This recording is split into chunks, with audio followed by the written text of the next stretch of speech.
Karen Black, Easy Rider, 5 Easy Pieces, The King, of Dreyfus said, Invaders from Mars. You know one of my favorite Karen Black things? It's very obscure, but I love her in Reuben and Ed with Crispin Glover and Howard Hesseman.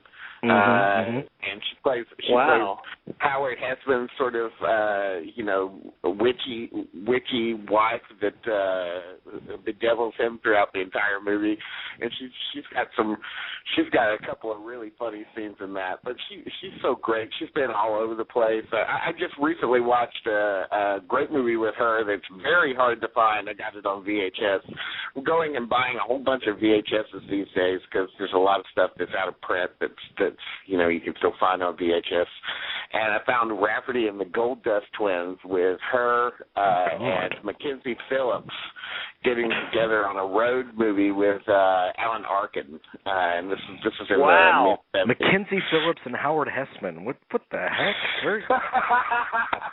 Do I need to take LSD before this? I mean, no, it's just a good little. It's a great little road movie, and it's got an incredible supporting cast. It's got Alex Rocco, who you might remember as Mo Green and The Godfather. Always Mo Green, yeah, he'll be Mo Green forever. And then it's also got Harry Dean Stanton in it. And it's just a few other interesting character actors in there. It's just a little road movie. She's also in Some Guy Who Kills People, which is from this year that we brought on the people, and I love that movie. I thought that movie was a lot of fun. And come back to the Five and Dime, Jimmy Dean. And Trilogy of Terror. Don't forget Trilogy of Terror, the TV movie that she did where she's chased around by little voodoo dolls. It's the kind of thing that movie scared the hell out of me as a kid. It's a big cult offering. So. And they made a sequel to that. Remember they made a sequel? Mm-hmm. Yeah, right. That wasn't very good. The Sex Had a Terror. Also, let's don't forget she was also in Nashville. She wrote some songs that she performed in Nashville too. So she's had a very rich career. So with that build up, here she is. Do you remember what drew you to acting and performing? I have to say, Aaron, I think that people are kind of born like that. I don't think that suddenly someone who would have worked in the bank most of their life decides at the age of 6 that they want to be an actor. You find kids are singing, as their mothers are grocery shopping with them, and they're interested in being in the plays. And in grammar school, they said, we need someone to play Christopher Columbus, and I'd raise my hand. They'd just say, you're a girl. That's okay. I can do it. I just always wanted to act, and I just wanted to take acting lessons. I don't remember any shift like anything else, and I just think that's common. And then I had an acting teacher, and I would do community plays as a child, and very comfortable on stage. I'd cry on cue and never thought there was anything that was difficult about it. And then when I got to be 14, 15, I would do summer stock. I would pick up all the half-eaten hot dog rolls and the old pop glasses and throw them away and clean the toilets, and then they'd give me one role in the summer stock theater shows of the summer. So that's, I just don't remember wanting anything else. In fact, when I was in college, since I was so excellent at writing and at literature and English, I had teachers say, you should be a writer, but it just never, and I've written about 5 movies that were made into movies. And I wrote a movie that went to Sundance, and I love writing very dearly. But nothing could keep me from going to New York to try to get on Broadway. And you got on Broadway, I believe it was in the late 50s? So the late 50s, I was still at home in Illinois watching television. 1965 was my first Broadway play. Okay. And I played a 15-year-old girl. Yeah, in New York. I did a Broadway show called The Playroom, and I played a kind of a, I guess you'd have to call her a mixed-up 15-year-old. And I was nominated for a Drama Circle Critics Award as Best Actress. Right. So that's wonderful. So in '66, you're in your Coppola's master's thesis film. You're a big boy now. I was in the play, the Playroom on Broadway, and a producer saw me, and he saw Peter Kastner as the leads in the play, and he invited us to meet this young student who was doing a movie as his thesis, and that was Francis Ford Coppola. So we met him, and he was lovely, a lovely guy, and we were in his first movie. What do you remember of that experience? Because it came out in 1966, and so it predates Mike Nichols' The Graduate about 8 months or so. But both films kind of cover similar themes in a way. But Geraldine Page was Oscar nominated for it, and it has Rip Torn, and you said Peter Kastner, and so forth. So it's a wonderful film. I saw it as a kid. My dad showed it to me, and I remember being very taken aback by it. And so I'm curious, at that time, what was it like on that set? And this was years and years before Coppola would do The Godfather and so forth. When I met Francis Ford Coppola, I was shy. I didn't want to meet him, and we were in a hotel. I think I jumped into one of those baskets that has towels or things. Peter sort of rolled me to the door, Peter Kastner, and he was my boyfriend at the time. And Francis was very lovely, kind of, and intense in a very soft way. And he would move his hands around and play with his tie and so forth, and he didn't seem to know what his hands were doing when he was very loose-limbed.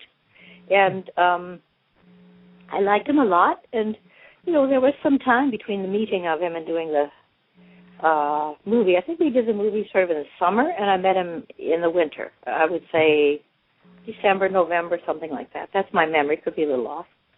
And in the meantime, he took me out to dinner, and we were both quite nearsighted, and so we took up our glasses and we pressed our heads together and we looked at the chandelier on the wall, because, when you're nearsighted, you can see all the colors of the rainbow in any prism.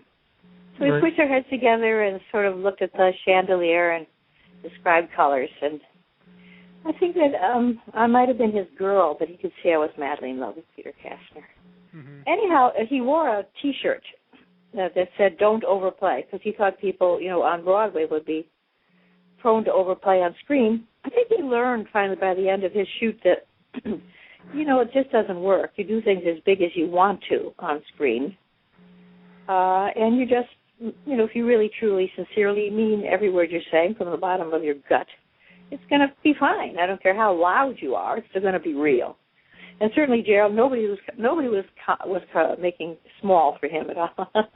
Certainly, Geraldine Page, she would kind of make funny little tooting noises before the camera would roll to get herself in the mood. I learned that from her. When I made Invaders from Mars, I would scream before the camera would roll so that I could get frightened. Anyhow, she was so fun and so fabulous and so brilliant. And one of her lines is she pretty? Is she pretty? And she had this notion that she would just keep cutting her hair. Her hair would keep getting shorter and shorter. She just was amazing, amazing. What was the machinations from You're a Big Boy Now to you getting into Easy Rider, and what was that production like? So I did this television show and that television show, and this play. I did some plays, just like your ordinary actor thing. The thing that was interesting maybe is that I, at that age was supporting myself and trying to find ways to get on sets in buses. I couldn't drive.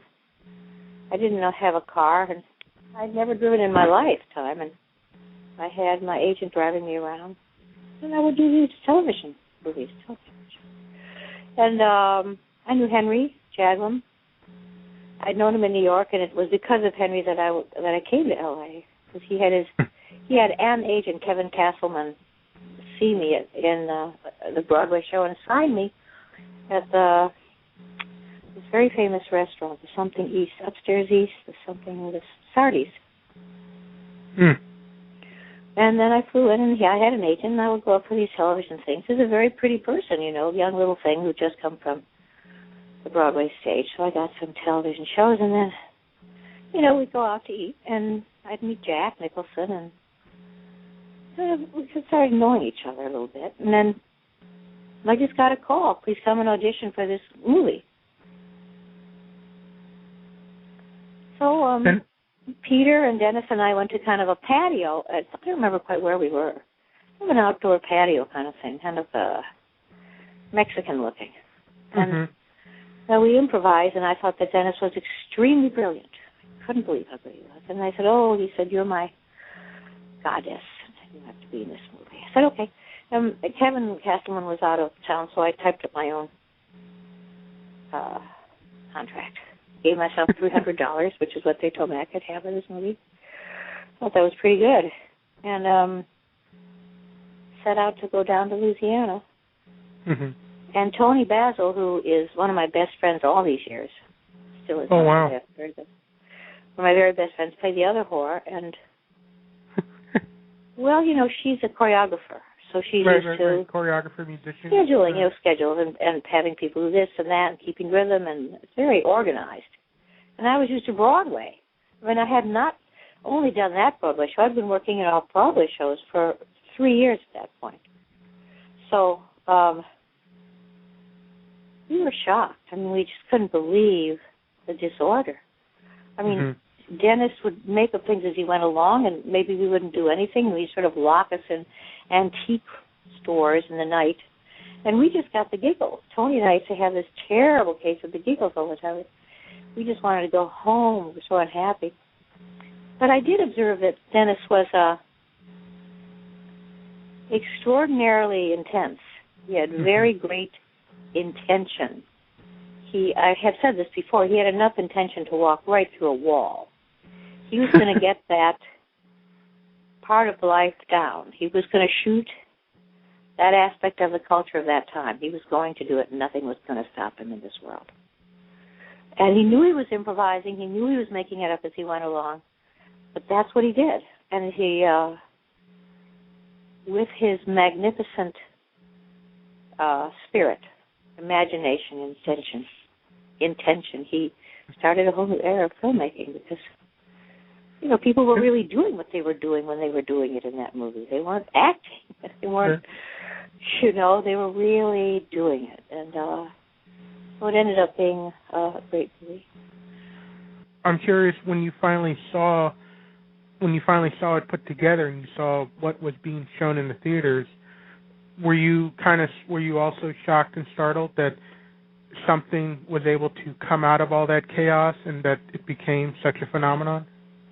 Well, I know it makes a good story for me to suddenly see it, and I can understand your curiosity, but it didn't work that way. As time went on, Henry Jaglin was involved. He's a friend. He's still a friend of mine, good friend.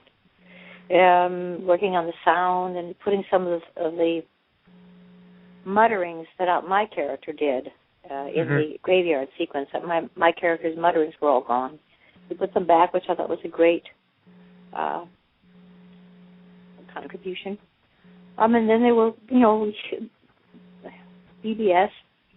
And I was already working for BBS. I did, I believe, I'm not sure about the timing of it, but I worked for Jack Nicholson when he directed Drive, he said. Yeah. So I was already sort of involved in all that. And so no, it wasn't that shocked. It wasn't like I went home to Park Ridge, Illinois, and then went back. I was in L.A., Hollywood area. But I saw it with my brother. It was just very dear to me that I saw it with my brother. And of course, it's a very, very great movie, and I was very moved by it. And I was worried about my brother because he's a little too moved by it. Because in the end, I think when the camera moves suddenly up,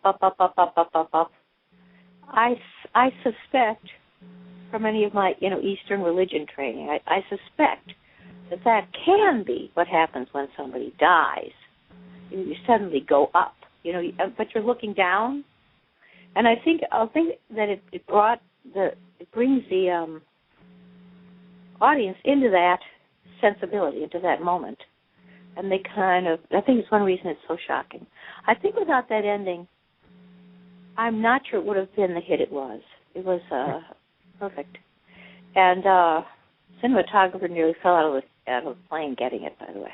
Well, and so you said you were working at BBS, and so I'm curious, what was the intent and what was the atmosphere like for people who were in the BBS circle? And for our listeners, I guess I should clarify that BBS stood for the three people who were part of this production company: Bob Rafelson, Bert Snyder, and Steve Blommer. And this was supposed to be the intent was this was a artist-friendly, filmmaker-friendly production company where everyone was going to support each other's kind of film projects.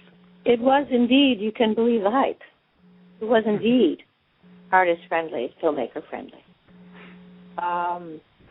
When we did 5 Easy Pieces, we were on our own. I mean, 5 Easy Pieces was shot absolutely in sequence. You know, we shot what we had to shoot in Bakersfield, and then we went up from there. And we shot the story as we drove, just the way the story was written. So when we picked up the tools, we picked them up. When we went to the next places to eat breakfast, that's when we went to eat breakfast. It was really had a reality like that. And I don't remember anybody calling anybody and saying anything to anybody about anything. It was very artist-friendly and very free. I think that Jack Nicholson, when he did, I think, Steve Blauner's film, A Drive, he said, or it was BBS films, all of them.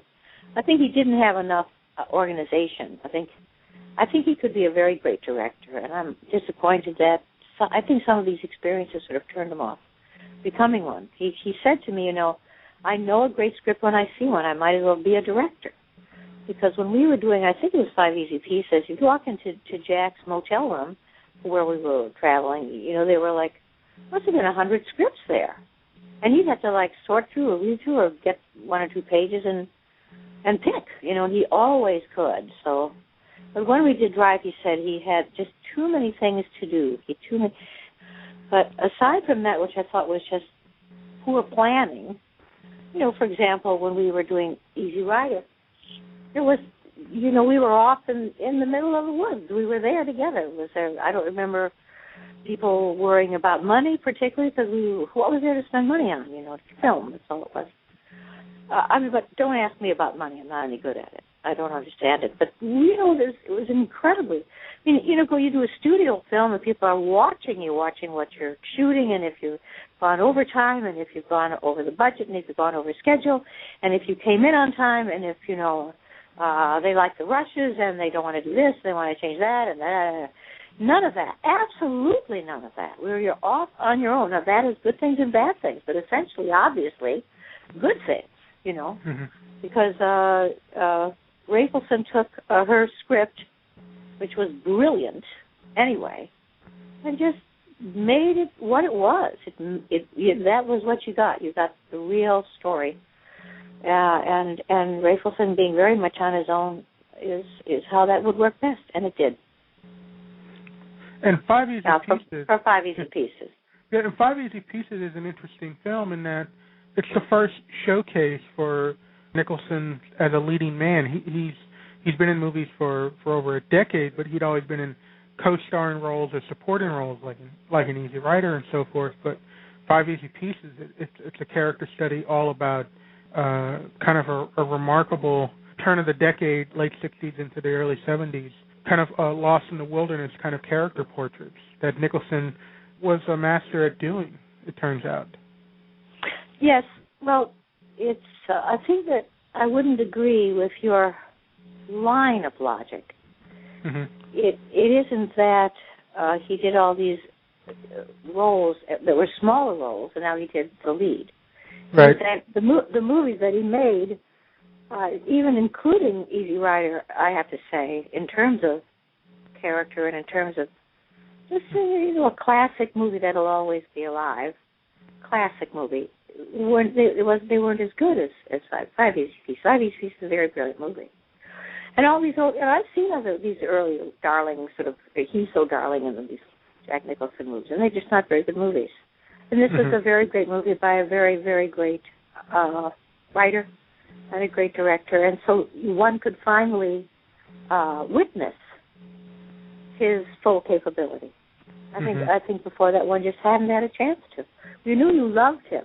There's something about certain people that you just love. And I don't think anybody can name it. I don't think anybody can explain it. Like Drew Barrymore. What is it about Drew Barrymore? I mean, we love her. we have to have more of her, you know? And Jack was like that. He just that God-blessed smile, and, you know, you just have to have him in your house. You have to buy the movie. You have to go see it. There's something about Jack. You know, he's just a big movie star. He just was born to be that. And that kind of collaboration y'all had, I mean, it carried over to the following film, which was Drive, he said, which Jack directed. He didn't star, and it was his directorial debut. And Drive, he said, is kind of remarkable in that it's never been available on tape or DVD of any kind, so this is kind of a landmark event where it's finally coming out. And so for those of us who have been lucky enough to see it, whether it's through a bootleg or a rare showing on TV, it is a remarkable kind of a lost gem of this period between of you and Bruce Dern and the other and kind of it's the story of Drive, he said, is kind of interesting in that it also kind of captures kind of that kind of a turbulent, chaotic period of life on college campus in late 60s, early 70s. Yes, yes. Did you ever see Getting Straight? Oh, yes, yes. Mm-hmm. That was probably the... Gee, what's that word? It means the sort of the center, the pith, the best, the most representative of that era and that time. Well, I think that there are some very interesting oddities about Drive, he said. You know, I was in a bathtub. I think I was naked, and I was not into being naked. I mean, not really. I mean, you have to really love your body to feel it. And then I put on a robe and ran outside, and we were running around in the wet cold, and the man who played my husband was also a brilliant writer, is also a brilliant writer, and he was like, whoa, what? He's a conservative guy, he's a writer, what have you done? And running around and your robe was going to fall open, everything's falling out. It was just it's a lot of crazy stuff. It was such an amazing, difference doing that movie and doing 5 Easy Pieces. There's such an incredible difference, just the sense of the place and the sense of the time, the sense of the light and color, and the sense of the character. We used to smoke in those days, Jack would say. Everybody's going to want to smoke when they see you smoking, Blackie. Better quit that. I'm curious. And Bill Tepper was in it. Bill Tepper and tell me his name. Mag, the lead, the young boy's lead. Yeah, Michael Margada. Yeah, Michael Margada. Now there was a gem of an actor. I think he's in Russia teaching acting now. I think he's really the acting guru somewhere in Russia. I'm not kidding. I think this is the truth. Well, it was just a bunch of gorgeous guys. It was just incredible. Great experience. Very strange experience. I'm curious. Not strange. I shouldn't say very strange. Very what it was. Sort of epicenter Jack. I am curious. You bring up the bathtub scene and so forth, and Drive, he said. I'm sorry, I didn't hear you. Bring up what? The bathtub scene, and so bathtub, forth. And Drive, he said at that time, if you remember, was given an X rating. This was at the time for some of its sexual content, which I'm sure viewed now is obviously not as graphic and gratuitous as we see now, but it is very. You're going to fail to get any good information if you expect an actor to have an overview. Actors don't have an overview. You do a movie, and then they want you to lie around and kiss someone. Then do another movie. They want you to sit in his lap and kiss, and you do. Right. And you don't think, this is very interesting historically.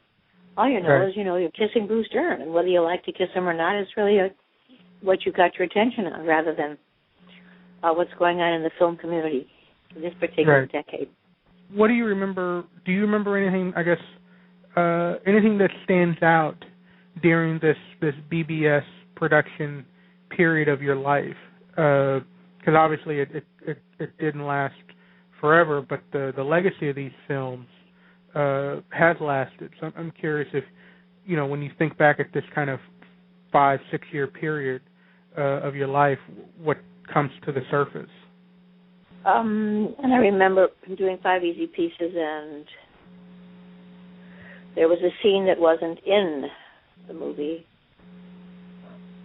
that was shot that we rehearsed in the bedroom with Rafelson, Jack and I in a bed, just because we were sitting there and talking. Right. And what I had used was for the character, for the scene, was something that I'd learned some years earlier when Peter Castor and I were also sitting in another bed in New York City, and he had something to say to me that was a confession. And when he confessed it, he put one hand over one half of his face. You know, and as an actor, what you do is you go around and you sort of make, you memorize things that you can use later. So I used that. I sat in the bed and I put one hand over one, because in this particular scene, I confessed that I had gone to bed with somebody at the motel, in another room in the motel where he'd stashed me, Jack, when he went to see his family. He just stashed me away there, which I think was great, because I don't think the character should have done that, and I'm glad she didn't in the movie. But in the actual screenplay, she did. So I put one hand over one side of my face, and luckily the eye that wept was the one that was not covered. And I was just confessing to him and talking, and he so flattered me. He said, "You've got so many moves, Blackie." He so improved my confidence. He's an extremely generous spirit and a great, great spirit. He's a great person. And so 5 Easy Pieces and working with Jack really made me a confident actor. It was a very beautiful beginning for me because of the confidence that he installed in me, and probably part of that, the birth of that, is the confidence that BBS had in him. Well, before I let you go, I got to ask one question of one of my all-time favorite movies, and since I have you on the phone, I got to ask if you could tell me any story or any anecdote of making Nashville. Well, Nashville was heaven, and 5 Easy Pieces was heaven. And each of them had a similar great, serene joy. But it's not exactly joy, because that's kind of bouncy. This is just heaven. Doing each of these movies was the most wonderful experience. Everyone was just beyond. Everyone was unbelievable. All these people were so incredible. Mm-hmm. In Nashville, you know, we were really a family of people, and he creates that, I think, with his cast. You know, somehow he's so safe. It's like this big party. Nashville was just a big party, not a place, in the best sense of that sensibility of enjoying one another's company. And I think it's, you know, he has certain predilections, Robert, or had. Of course, I always think people continue after they die and they come back and they make movies again. I kind of think that. Or they make music again or whatever. Anyway, you know, we didn't remember where the camera was, and we didn't remember where we didn't remember we were being, you know, you just didn't remember that you were actually on film half the time. You just kept improvising. Mm-hmm. And you were in character, and you kept improvising, and then what happened, you know, happened to your character. So it was an extraordinary experience. And then you would work with him again. I was standing backstage, you know, when you start talking, you don't even. I was standing backstage, flipping out my gown, you know, before I walked on stage for the Grand Ole Opry, and really, I didn't remember there was a camera watching me. I didn't know that was going to be a movie, you know. And I just happened to say to these little boys, you know, were I'm going to be president, because that's how this character would think. Yeah, it was a very great time. And you had, more, you know. And you were lucky enough to work with him again on Come Back to the Five and Dime, Jimmy Dean, which was, you know, also a big film for Cher and her, you know, really, really taking off in acting. Yes. Which is unfortunately not available on DVD or tape, but hopefully one day it will be, because that also is a remarkable Robert Altman film, and a totally different Altman film than Nashville. Yes, it was strictly the play. It's exactly the play. So, of course, it wasn't improvised at all. But the thing about Nashville, to go back to that just for a second, I was going to say that he has these predilections. He likes the messiness of life, the chaos and the idiosyncrasies of people, and how it's unpredictable and you don't know what's going to happen. And, he loves to have movies sort of imitate that part of life. It's funny, it's off, it's odd. Mm-hmm. And that's what he gets. When I saw MASH, I thought, oh, my God, they're interrupting each other. But of course they're interrupting each other. People do interrupt each other. People always interrupt each other, except maybe you, Aaron. And so why shouldn't that be on film? And so, of course, he mic'd everybody so that each person had their own channel. So if you got interrupted, you could just print it all. You could just record it all. It would all be there. You wouldn't lose anything anybody said if somebody else started talking in the middle because they had their own sound channel, everybody. He created that, the new kind of way of looking at making movies. And I just think he's the greatest. I love him. I saw his wife, Catherine, the weekend before last, because Sally Kellerman was singing, doing a show. And we had a lovely getting back together. She's just the most charming woman you've ever seen in your life. She's so gracious. I embrace her. And now, what were you going to talk about? Cher was just brilliant. She opened her mouth and was brilliant. She didn't have to do anything. Forget acting classes. She just was just an incredible actor the minute she started, and a very lovable character on stage. It was a very hard character for me to play. I've suffered a lot. 6 months trying to get that character. Mm. It looks pretty easy, but it's a very, very, very difficult characterization.